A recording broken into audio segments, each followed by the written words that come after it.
È questo il punto del boschetto dell'ex OPP dove Sebastiano Visintin avrebbe aggredito e ucciso la moglie Liliana Resinovic il 14 gennaio 2021, secondo quanto scritto dal pubblico ministero Ilaria Iozzi. Siamo in via Weiss, all'altezza del Civico 21.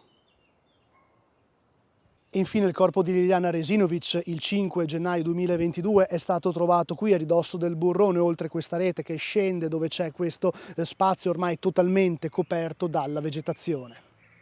Ecco il documento dove c'è scritto, nero su bianco, come Sebastiano Visintin avrebbe ucciso, secondo l'accusa, la moglie Liliana Resinovic. Dopo aver aggredito all'interno del parco dell'ex OPP in prossimità di via Weiss 21 la propria moglie, con afferramenti, compressioni, percosse, urti e graffi, tutti indirizzati in diverse sedi del capo, alla mano destra, al torace e agli arti, ne cagionava la morte, avvenuta mediante soffocazione esterna diretta, quale conseguenza di afferramento e compressione del volto della vittima. Così quanto scritto dal PM Ilaria Iozzi nella richiesta di incidente probatorio depositata davanti al giudice per le indagini preliminari Flavia Mangiante il 21 maggio, il giorno dopo che gli avvocati Bevilacqua, legali di Sebastiano Visintin, avevano invece formulato riserva di incidente probatorio per l'analisi di alcune prove.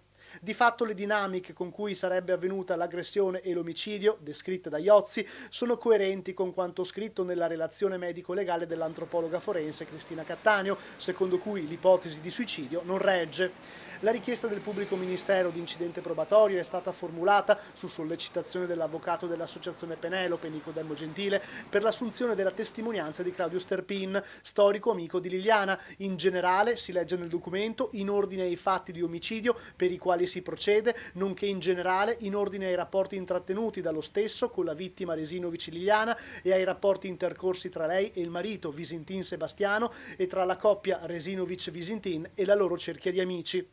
Una richiesta di assunzione di testimonianza anche in virtù dell'età di Sterpin, 86 anni, e del suo stato di salute. Sterpin dunque può essere un testimone chiave per quanto avvenuto? C'entrano qualcosa i messaggi e le telefonate fra lui e Liliana in quella mattina del 14 dicembre? Perché Liliana è uscita di casa chiudendosi la porta alle spalle senza portare con sé chiavi e cellulare? Secondo quanto sappiamo, la morte della donna sarebbe avvenuta fra le 9 circa e mezzogiorno.